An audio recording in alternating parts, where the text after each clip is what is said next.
we go. All right, there we go. And I'll turn it over to you, Robbie.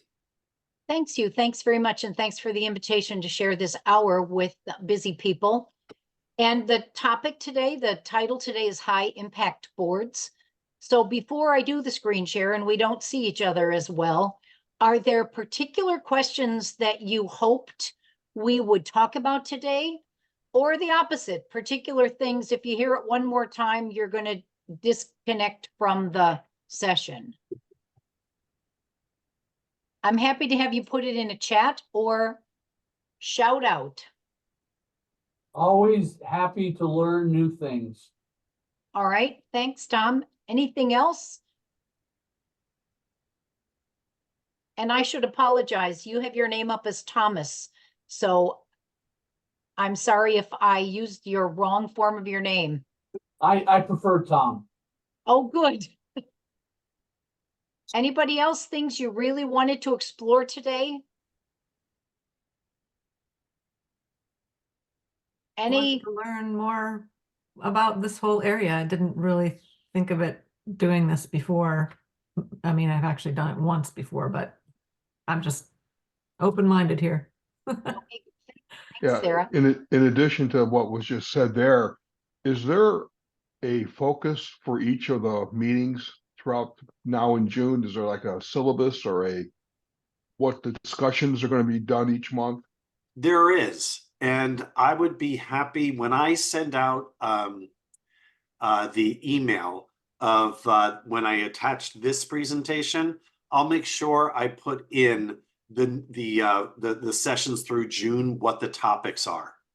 Thank you, because I may want to drive different people to different sessions based on their position on the board. Yeah, that's terrific. Yes, I will make sure that's included in the email. Anything else before we get going?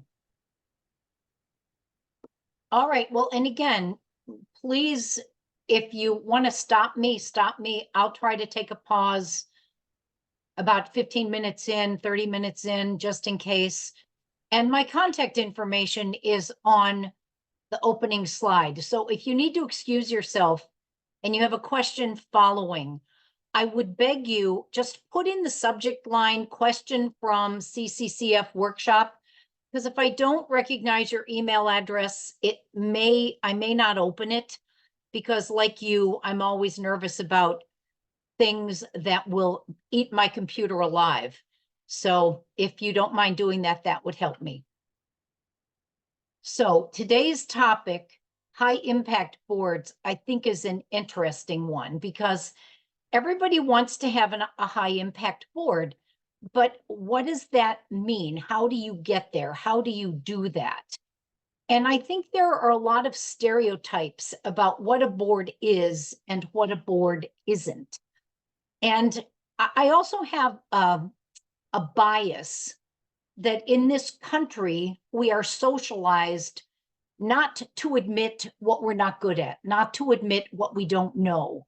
So when we join a board, and we've never served on a board before, we've never been involved with a nonprofit before, and I think that happens with a lot of people in this country because there are so many nonprofits. We know boards are supposed to govern, but we've never learned how to do that. We don't know what that means. So we kind of sit in silence and we tend to fall back to the things we use in our day jobs. And if you think about the work most people do in their day jobs, it's not strategic governance. It's tactical implementation of someone else's plan. So I think when you're in a leadership role on a board and you have the opportunity to bring best practice to that board, one of the things that you can do is expose them to models of best practice, not as a cram down that you're going to get done in the next 10 minutes, because evolution takes longer than that, but as an emerging awareness. So I say that as a bit of backdrop. So when we look at what's happening in the nonprofit sector generally, there's much more government regulation than there was even 10 years ago. I don't know if you're a reader of the Philadelphia Inquirer, but a week ago, The Sunday edition headline was about a charity scandal in Philadelphia. I read this and I go, great, yet another charity scandal to bring vulnerability and questioning and doubt to all of us. So a lot of government regulation we set ourselves up for because we have bad actors in the sector. And some of it, of course, in my opinion, is legislative officials trying to be tough to make sure consumers aren't abused. So increased complexity in government, busier board members, busier lives. The number of nonprofits is huge. The demands on individual adults are huge. So they're trying to blend. What is our constituent engagement? And we could do a whole session on community-based movement versus donor-focused fundraising. And I think that's a hot topic that I'm very interested in, and one that's influencing the way we work, one that has in part been influenced by, within the foundation sector, the movement towards trust-based philanthropy and trying to make it easier for funders and nonprofits to work together. And the charitable giving landscape has changed. The Tax Reform Act of 2017 changed it significantly. The way we look to digital. Digital is not a panacea. Digital is not an answer for fundraising. Direct mail is still very much alive. Boards don't want it to be because it's expensive relative to digital. But if you transition to all digital, you become invisible to a significant sector of your donor constituency. How is technology influencing us? If you look simply at crowdfunding, peer-to-peer fundraising through platforms such as Facebook birthdays, for example, it's detaching the donors from the organization by putting the individual in the middle. So if I set up a birthday fundraiser for the nonprofit on whose board I sit, and you give to that, you're not giving to the Housing Partnership of Chester County, you're giving to my birthday. So we're lulled into thinking fundraising's happening, money is changing hands, but relationships are not being built. So again, with donor advised funds and planned giving, especially as inspired by the Tax Reform Act of 2017, we have to take on different roles as board members and as staff supporting those board members. So looking why people serve on boards, commitment to the mission, commitment to the community, something connected to your own personal values. I would add to this because the person who asked me is important to me, and I'm willing to hear their story because the right person asked me to get involved in the right organization at the right time. That goes back to having a very high functioning governance committee. Not nominating, and I'm a nut job about the power of words. Nominating, in my very pejorative opinion, is we've got empty seats, who are we going to get to fill them? It's 90 days before the annual meeting or the deadline to elect members, and we're scrambling to put bodies in seats. Governance is holistic, it's year-round. It's a very different way of looking at board building. And we could do a whole session on a high-impact governance committee. Board Source has a lot of resources on governance committees. If you need that kind of support, feel free to reach out to me. I'll be happy to send it to you. But why and how are we onboarding people? Are we doing it methodically, systematically, objectively, or are we only finding people who are the friends of people who are already in the room? When we do that, we run the risk of having a board that never evolves. So board responsibility we're going to focus on today is building a competent board. Obviously, there are many others. Legal and ethical integrity, mission, vision, and purpose. Obviously, asset management and oversight. Number 5, adequate resources. Of course, that's the raising the money. The nonprofit's public standing, and the hiring, supervising, supporting, and terminating, if we need to, our one employee who was the chief executive. But today we're going to focus on building a competent board. So when we look at number 1, the ensure legal and ethical integrity, obviously boards have to do things with good faith, the reasonable person standard exists. You need directors and officers insurance for your board members, but that doesn't provide protection if the board has literally been unethical or hasn't fulfilled its responsibilities. The duty of care, loyalty, and obedience, those are baselines. And as you look at your board bylaws and board position descriptions, those need to be carefully reflected in that.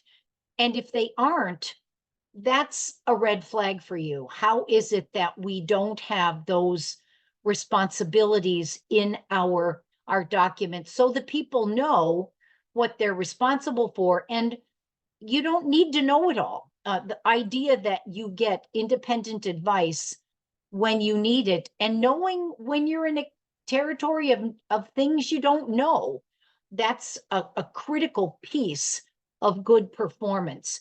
We know we need to get advice when we engage our annual audit, but that's a standard that's mandated. What about other times? Do we do external evaluations of our executive? Do we do marketing audits? Do we do fundraising audits? Do we do communications audits? Are we getting external advice for all the other aspects of our operation when we need that? And we're all smart enough to know that costs money. But if we're not doing effective work and we don't realize that, that's a financial implication as well. So knowing when to seek independent professional advice is huge. Let me take a pause here because we've talked a lot about some of those givens, some of those baselines. Let me take a pause and see if you have any questions so far.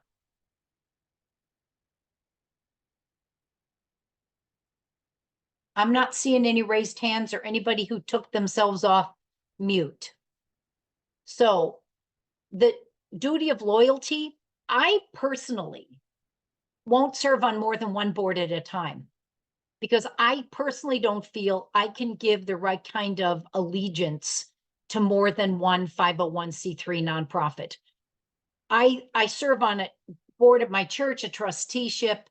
I serve on my Rotary Foundation board. I see those as very different kinds of organizations. But I think it's worth having a conversation within your board. Can you really build a high impact board of people who are focused on your mission, your work, connecting you to resources and people and opportunities? If they're on more than one, several, many, and we probably all know people who fit in that category, and maybe they can. Maybe they're on an arts board and a health board and a social welfare board, and they really feel that the areas of influence are so discrete that there's not an overlap. But I think a board as a whole can do some significant soul searching around, do we want to invite people to serve with us if we are one among many? I can't imagine having more than one spouse. I can't imagine having more than one board seat. I just lift that up as something to really think about. When we transition away from loyalty, there's this conundrum for some boards about conflict of interest and confidentiality. I've been in conversations with people who think you can never, for example, have a vendor on your board. Well, I happen to disagree with it. I think if you have a very strict and thorough conflict of interest policy, and you put declarations of conflict of interest on every board agenda at the top of the agenda, you can very easily have people on your board whose work is essential to your work because they have a contractual relationship with you, knowing that whenever their contract is up for renewal or bidding is open, they can't be in the room. They can't be involved with that discussion or that choice or placing that work or doing that work. An example I can give you, a board I worked for, not served on, we had a banker on our board, but he was the real estate professional on the board. He managed their real estate portfolio.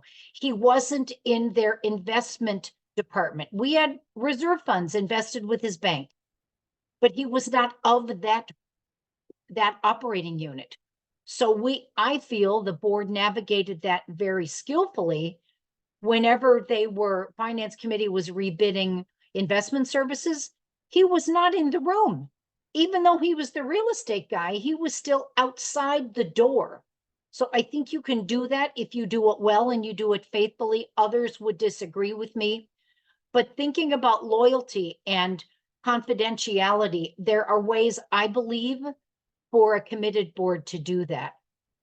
The duty of obedience is certainly two avenues. One, are you in compliance with all the regulations you need to be in compliance with? That's a fundamental baseline.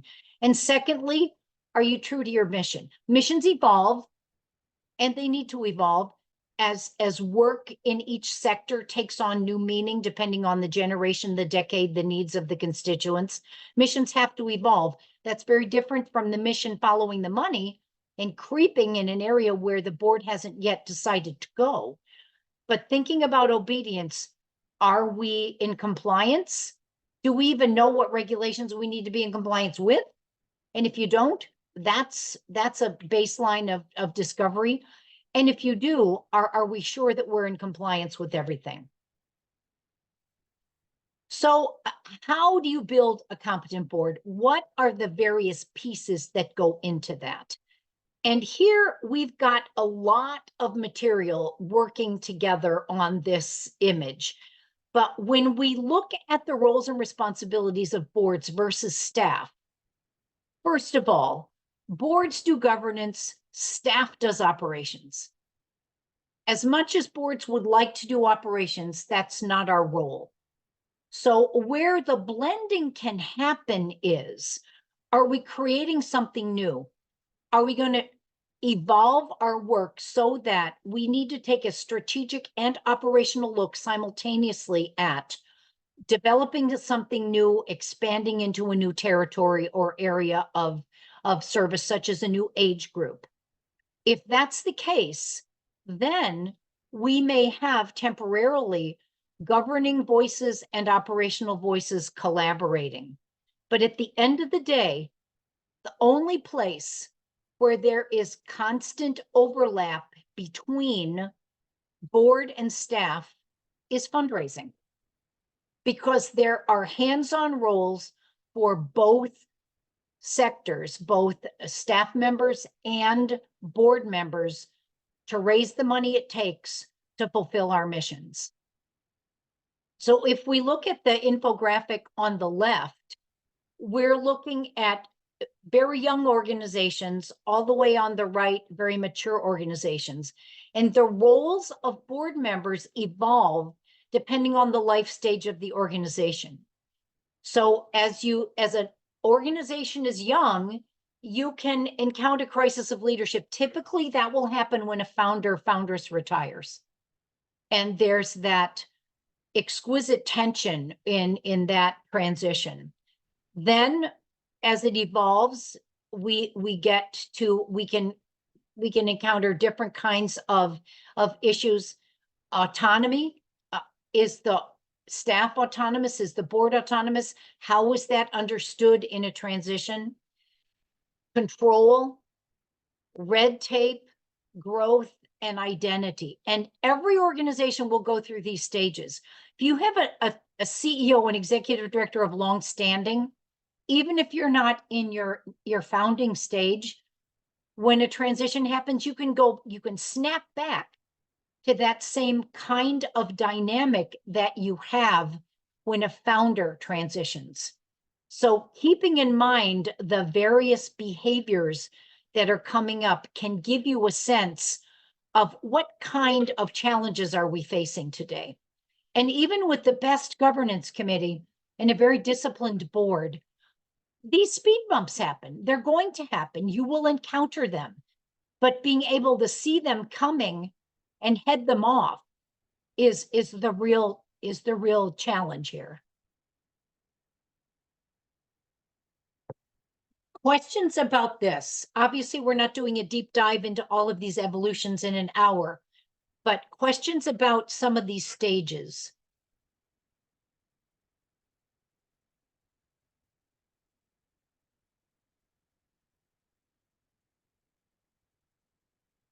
All right, so as you look at working through them, the board's roles change depending on what you're dealing with.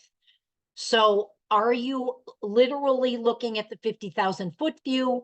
Are you on the ground with the granular, or are you somewhere spanning the middle? There's a book that was published about 2005, I think. It's called Governance is Leadership. Even though in publishing years, it's old, I think it's still quite relevant today. It's called Governance as Leadership by Chait, Ryan, and Taylor. And they describe board governance in 3 phases. And the 3 phases reflect a lot of what's in this infographic. Fiduciary, can we pay our bills? Are we in compliance? Strategic, are we best in class today in our sector? And generative, 10 years from now, what's our sector going to need? And are we still going to be best in class? And as you have all of those types of governance on your mind, it helps you move through those life cycle phases. Are we graduating on this? I'm sorry, I'm Teresa, I'm not sure whether you're asked. Oh, thank you. I saw you put yourself on mute. So if we do a little bit more exploration of what this work is, and if you think of fiduciary and strategic and governance, when you're starting the organization, you're really looking more at a management role for the board, because you've got you're up to your elbows in getting it started.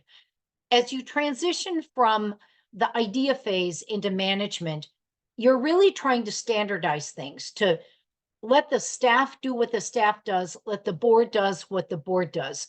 So you're setting up procedures, you're setting up practices, you're really trying to distinguish between the tactical work and the governance work.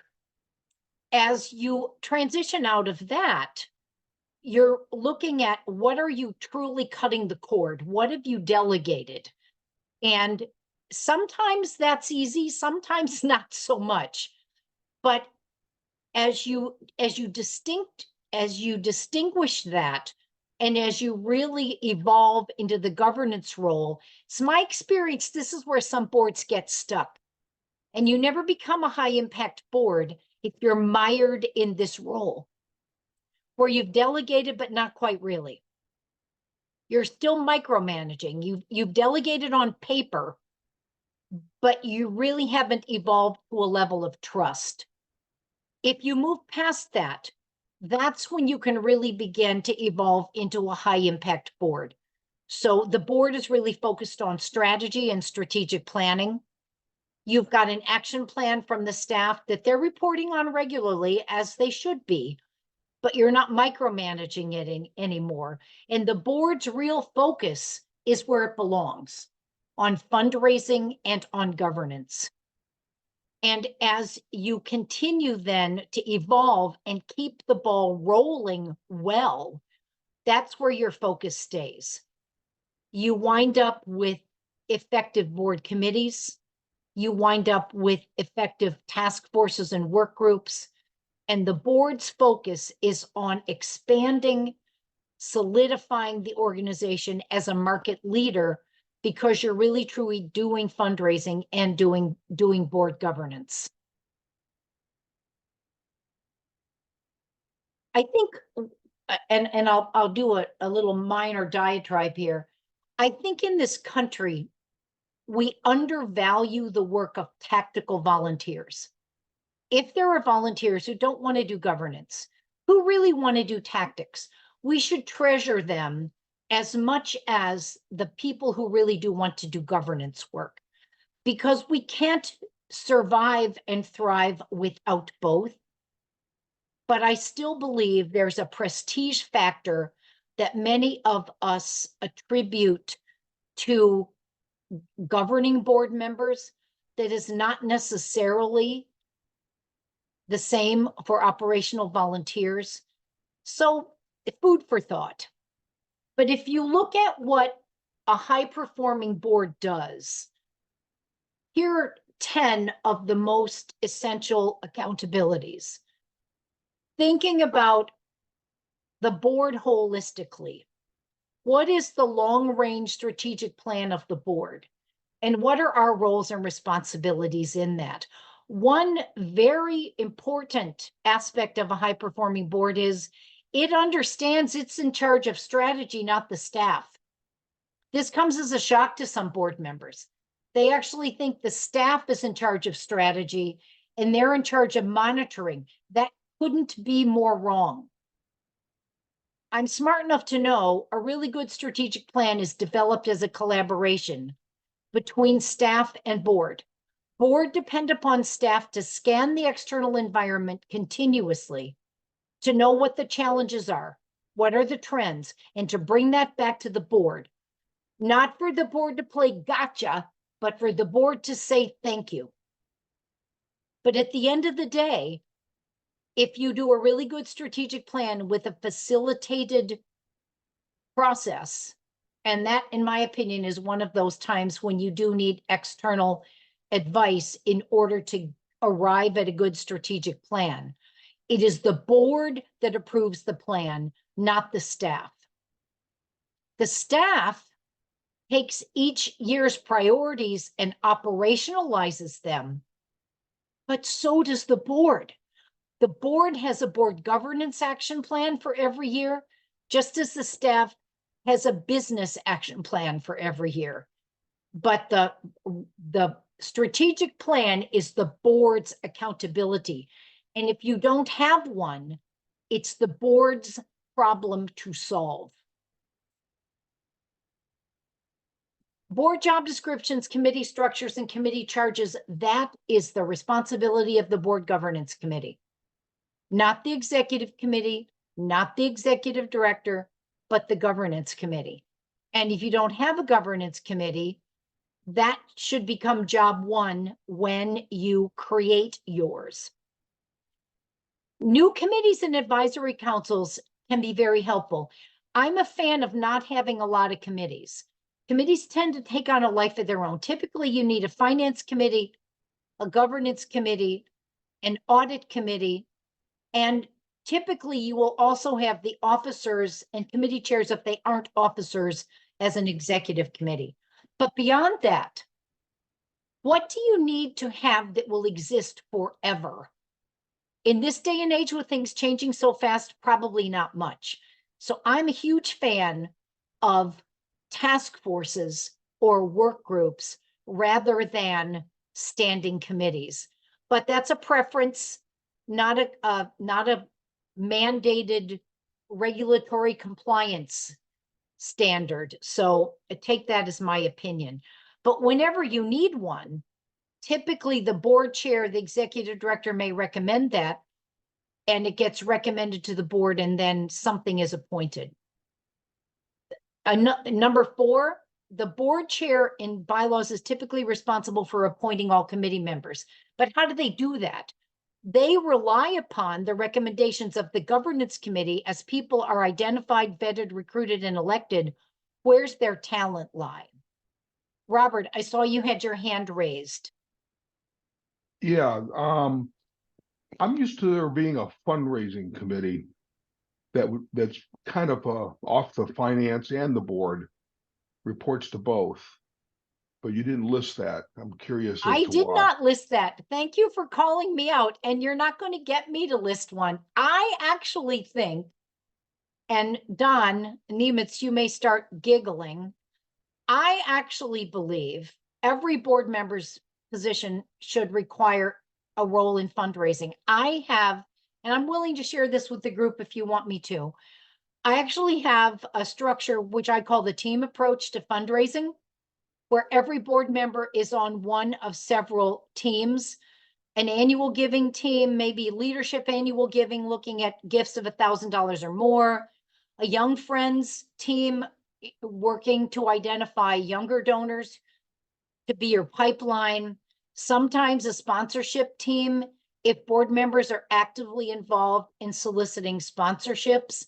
Sometimes a congregations team, if you're faith-based. If your bylaws mandate having a fundraising committee, the chairs of those teams are the fundraising committee. But my personal opinion is when you have a fundraising committee, everybody who's not on it thinks they dodged the proverbial bullet.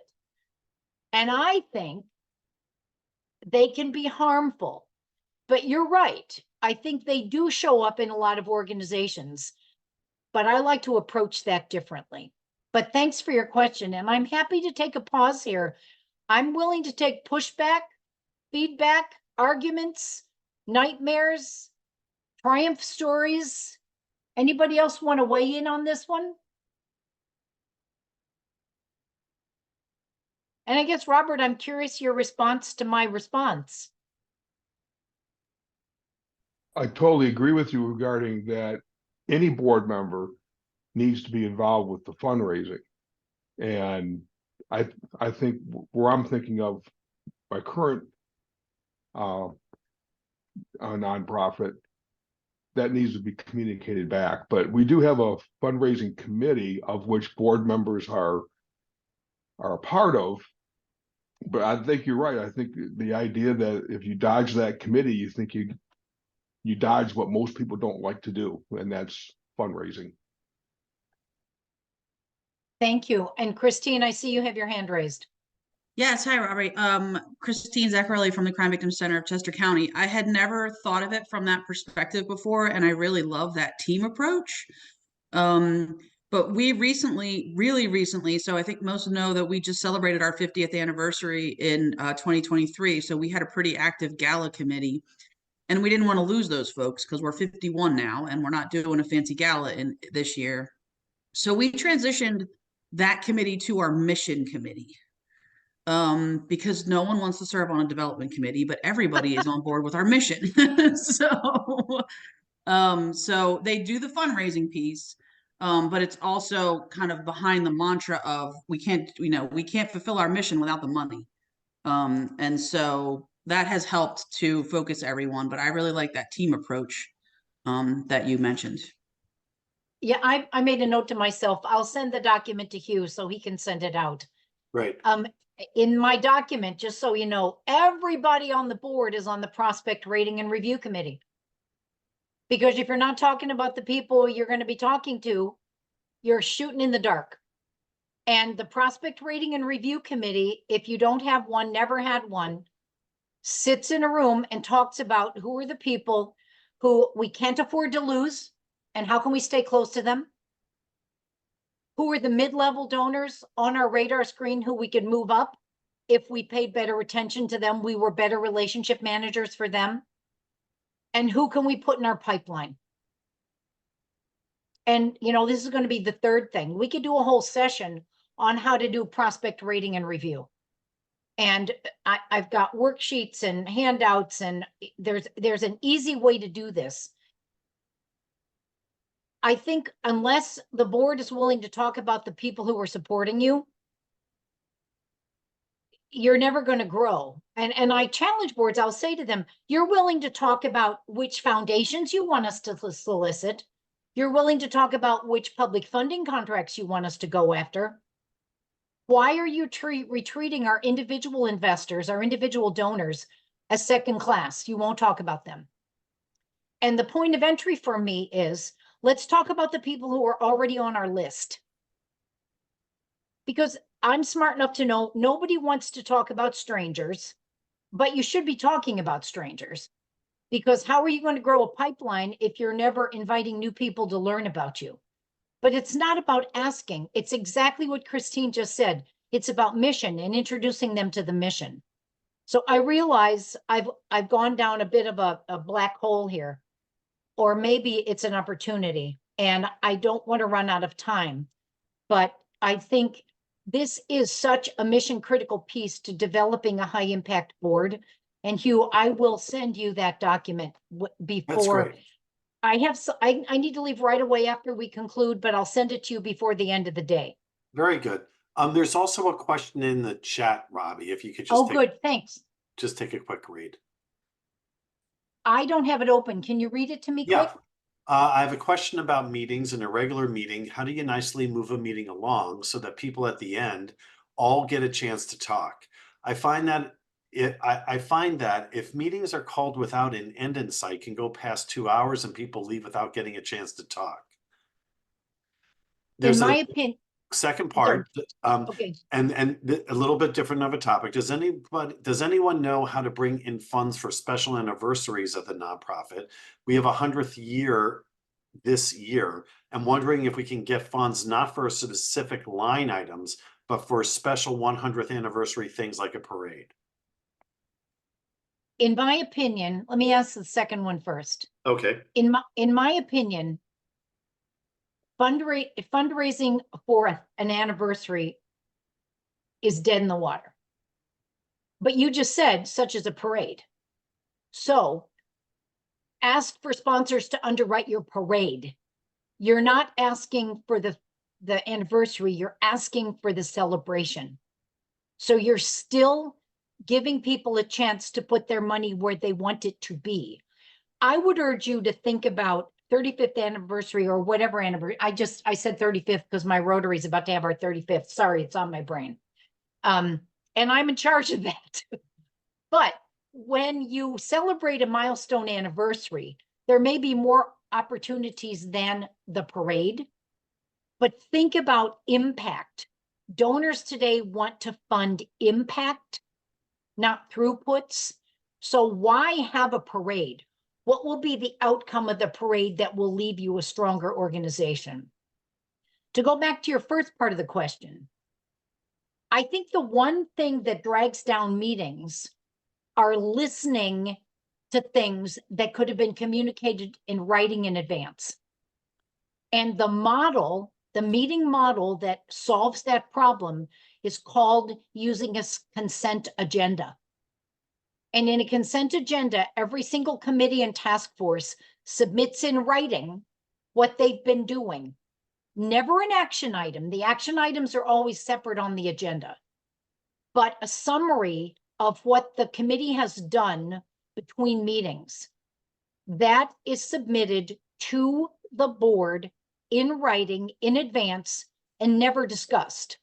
And every board member is responsible for reading the committee updates in advance of the meeting. And I happen to chair the governance committee of the Housing Partnership. I've sent out my meeting update to the board. If somebody's got a question for me, they can be grown-ups and reach out to me and say, I didn't understand this, or why is that on your radar screen?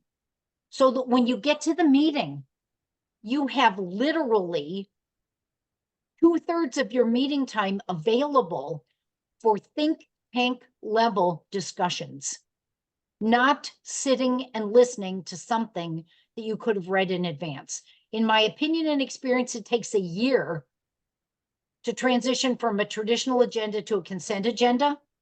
If everybody's on board, you can do it in 6 months. But I just wrote myself another note, Hugh. I have Okay. a consent agenda document that I can send that you can share with the group. Sure. And I'm happy to have a conversation with you offline if you want to talk more about that. So anything else before I bring the screen share back?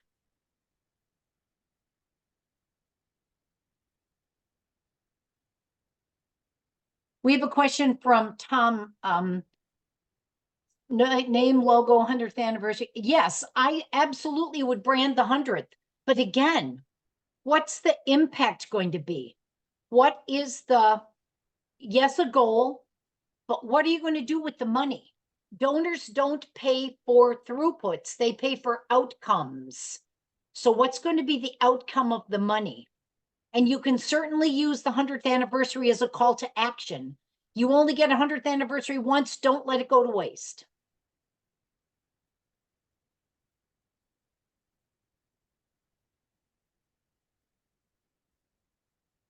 So look, board succession, obviously governance committees are very, very key in that. Who are the officers? Who are the classes? How is your pipeline being developed? Continuing education. And when you move to a consent agenda, you can put a micro board education on every agenda. If you've got an hour and a half board meeting, the mandatory business takes the first 20 minutes. The action items take the next 10. You've got 30 minutes left for board education and generative think tank discussion. And a board retreat, maybe a half day, once or twice a year, can really add to that. Look at how you are keeping past board members involved, maybe as committee members. In Christine's mission committee, hopefully not all those people will roll off even after they go off the board.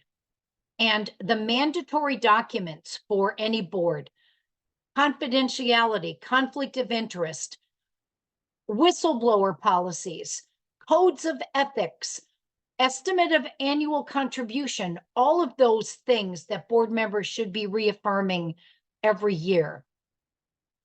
So the nominating committee is not the committee. The governance committee is the committee. Nominating is a subset. So the granular things that are nominating as part of the governance committee are looking annually at the board's profiles. Where are we strong? Where do we have deficits? Do we have a bench? Do we have a continuous list of potential board members?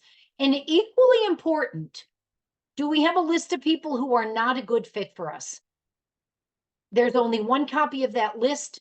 It's on the CEO's desk, but you make sure that you're not reconsidering people you've already decided are not a good fit for you. I think somebody's going to say to me, what if they become a good fit down the line? Well, then reconsider them. But make sure that you're not spending your time on people who you've already opted out or who have opted out with you. Are you constantly asking the current board for suggestions? Are you looking at people who have the potential to grow? I'm actually of the opinion that every single person who ever joins the board should have the skill and ability to serve as an officer. We're all smart enough to know they won't all say yes. But why would we bring someone on the board who could never move into a higher leadership role? You wind up with a seat that's weak rather than strong. And obviously, once the governance committee has gone through its due diligence, you're recommending qualified candidates for consideration on the slate of future service. Strategic planning and looking at the board's role in that. Again, this is the board's accountability, and they then inform everything the board does. I like to look at this backwards. If we cannot tie all the work an organization does through the program to one of the priorities of the board and to the mission, then it's an outlier. So it's not just that our mission, vision, and values inform our strategic plan that gives rise to our goals, that gives rise to our tactical work. We need to always be looping back and looking at this both ways. Because if staff starts something that we're aware of that doesn't tie back to the mission, vision, and values, we need to hit the brakes and have a conversation about that. So strategic planning, but also oversight, not micromanagement, oversight. The money. Most boards are really good at the money. And boards that never get past fiduciary to strategic and generative are probably overly managing the money. So obviously budgeting and reporting and monitoring is important, making sure that you have appropriate internal controls, that your administrative policies are effective, up to date, and reviewed periodically. And obviously risk management is huge, But if you look, when I work with clients, I will often look at their minutes over the course of several years. And when 90% of the time on the minutes are spent on money, you know you've got a very fiscal board, not one that's really looking at strategy or the link between strategy and program.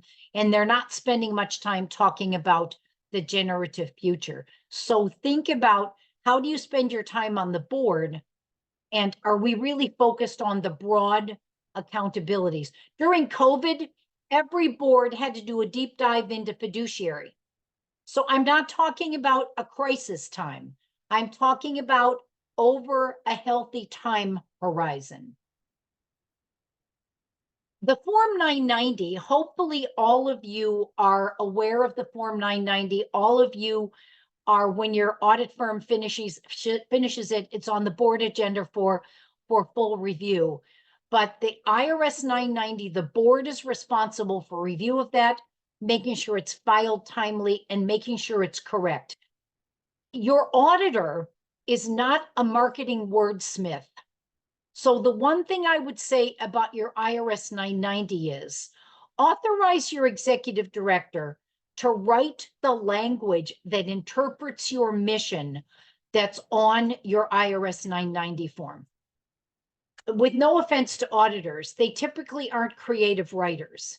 And having the sentence that the auditor writes may not position your mission in a way that is as captivating and exciting. And because a lot of people are now looking at GuideStar Candid and downloading your 990, make sure it holds your organization in a really creative and accurate light. My favorite one, the fundraising one, and Robert, this is obviously one we were talking about, but what are donors looking for when they look to us as a potential? And if you just think about Mackenzie Scott and the light she shined on donors that are doing, quote, secret shopping for nonprofits they might want to support, donors are researching us. Used to be that information pushed out was a one-way street. Obviously, the internet changed that a lot. And donors are looking for, a baseline of basic compliance, but they're also looking for, what is our track record? What creative solutions are we bringing to the table? Do we have meaningful collaborations with other organizations? Who's on our board? How are they connected to the community? Do we have any people with lived experience on our board? And how are we engaging them in making sure we're relevant? But if you look at all of the websites out there that are evaluating us, Charity Navigator being one of the favorites, but not the only, I think we really need to make sure that we are adequately, appropriately, and creatively extending our brand. And I think we have such reluctance to spend money on branding because it's often bundled as administrative overhead. I think overhead is a word that sabotages us. I would like it to be investment, administrative investment, but I'm smart enough to know the feds aren't going to change that anytime soon. But we internally in our conversations can talk about that in a way that really understands, if we're not strengthening, safeguarding, protecting, and promoting our brand, we're not as visible as we could be. So making sure that we are investing appropriately in branding, I think is a huge board discussion. So ironically, the 80-20 rule applies here very, very clearly. 20% of our money comes from 80% of our donors, and 80% of our money tends to come from 20% of our donors. What do most nonprofits spend the most time on? Transactional fundraising, direct mail, digital, and events. They're not unimportant, but unless we're really drilling down, and that's where I said, who are the donors we cannot afford to lose? That's a conversation boards should be having. High impact boards are having that conversation. When we look at how we're spending our time, we really need to understand who are our most important donors. And I'm talking about public funding as a separate category. These are donors who come through the philanthropy pipeline, foundations and individuals, because public funding contracts are separate from this. So are we really spending enough time on our high impact donors? And if we're not, how can we evolve that standard over time so that we're doing one-on-one, person-to-person relationship managers with those donors? Because at the end of the day, the least expensive fundraising we do is for those 20% of donors who give us the biggest gifts. You can't abandon digital and direct mail and events because that helps build your pipeline. What you have to do is make sure the board is committed to branching out and expanding. So a really good, well-crafted case for support. And we alluded to that with the questions about 100th anniversary and sponsorship of a milestone event. We're defining the case for the outcomes. What is it the donors will pay for? What's the impact they're going to create? So a compelling purpose, and then this relationship development, making sure we have partnerships between staff and key volunteers to cultivate and steward the relationships with the donors we cannot afford to lose. Notice I said cultivate and steward, not solicit. That's a tiny piece of that relationship management. And then making sure you take good care of them to keep them involved and informed about the work that you're doing. Tied to that, of course, is our brand, our public standing. How do you educate the public? How is your website an educational tool? Are you using really compelling newsletters that inform donors about the outcomes you create? I don't know about you, but I keep the mail I get from other nonprofits, and it breaks my heart when I read something that was well designed and carefully written, and all it talks about is the expertise of the CEO. Because that's not what the donor's paying for. The donor assumes you have a highly qualified CEO.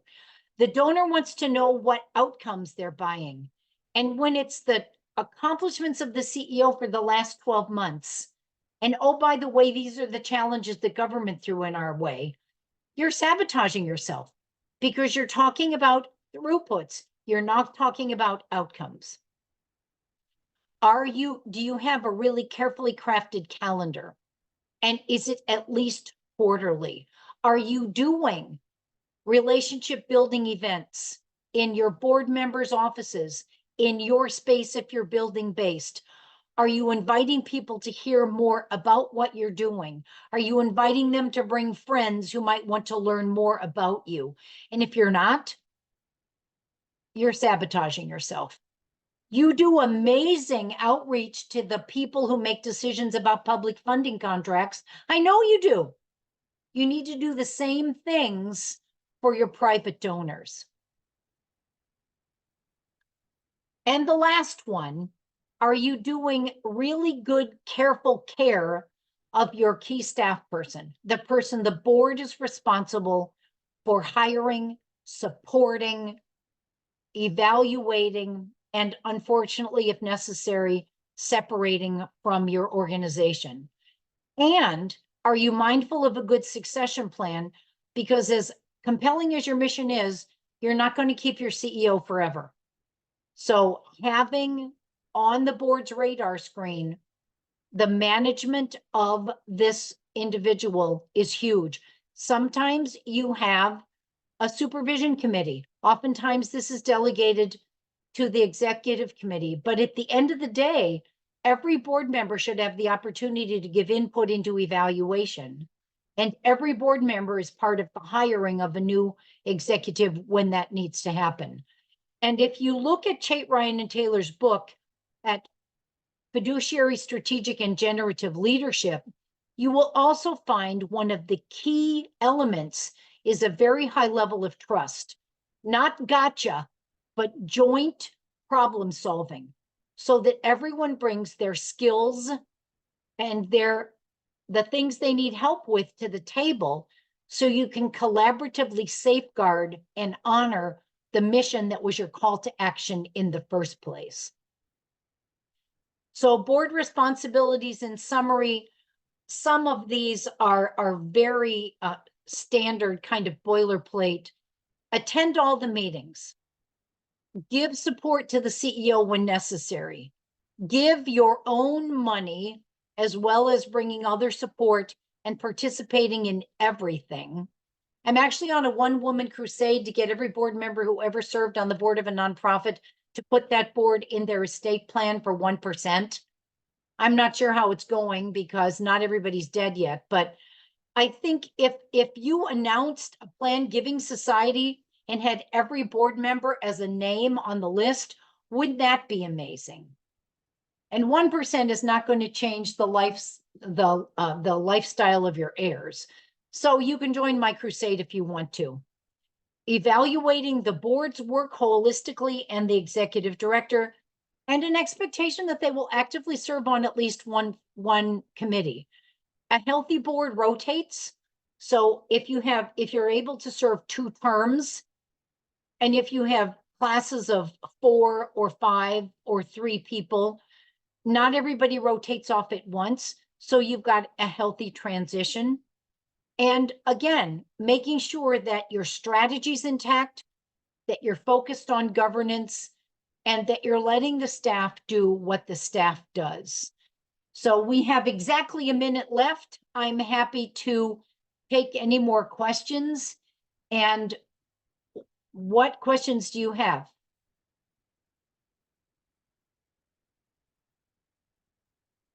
Would, your information has been very comprehensive and extensive. Thank you very much. You spent a lot of time and effort on it, and it's very well presented.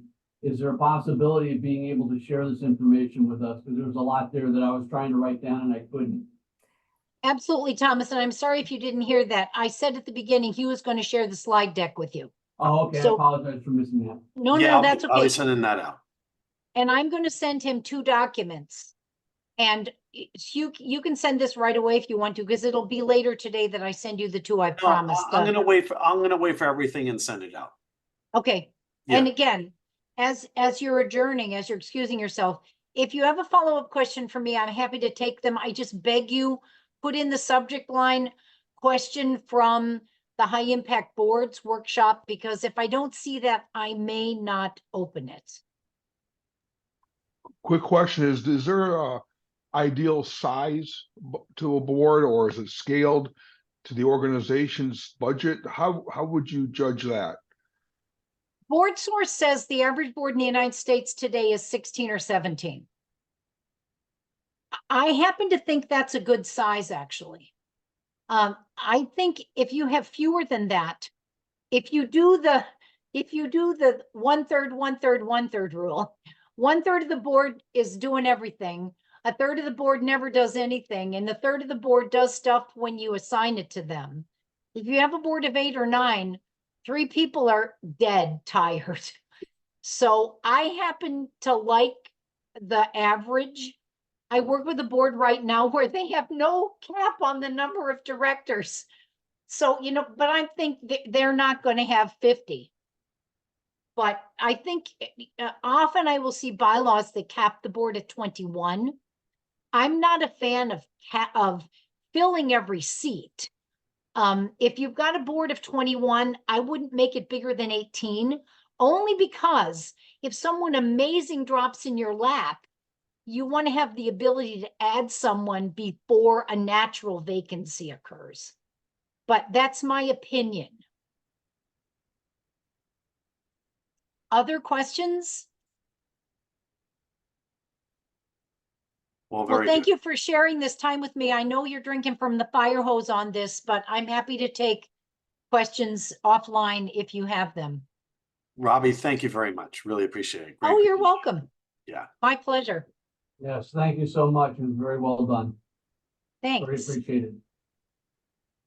Take care. Have a good week, everybody.